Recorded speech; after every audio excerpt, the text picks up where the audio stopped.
talk about the intercultural flexibility staircase model. If you think about it, the model is fashioned like a set of stairs. And in this particular model, what we are looking at is the way people reach competency. So we start from an incompetent level of communicating to a competent level of communicating. And this particular model is used in intercultural communication episodes so that we start from an incompetent state and move to a competent state. So let's say that there's someone who's been plopped into a culture completely unknown to them, and also their ability to communicate in this new culture really does not exist.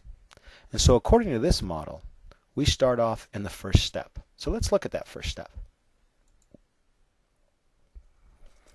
That first step is called the unconscious incompetent model. And here, the individual who is plopped into a new culture is culturally ignorant. They have no cultural sensitive knowledge, and they tend to operate ethnocentrically.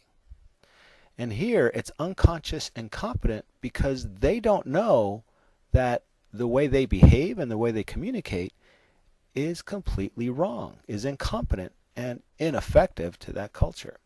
And so these folks end up looking at their worldview as the central worldview, where everything is evaluated based on their perspective. And so that's why it's called unconscious incompetent, and that's why they operate ethnocentrically. So as they move up on this particular staircase, they move up to the next step. So let's look at that one.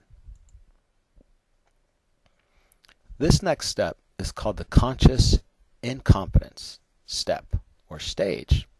And at this stage, the person is consciously aware that what they're doing is not effective. And so people begin to question themselves here. And they realize that they lack the skills to communicate effectively in that culture. And they know and they realize, based on reactions from others, that their behavior is very incompetent. If they stay, they begin to move up to the next stage or the next step. So let's look at this next one. This next one is called the conscious competence stage or conscious competence step. And here, people actively pursue intercultural knowledge. They really want to be effective so that the intent for them is to be mindful, and they attempt to do so with every communication episode.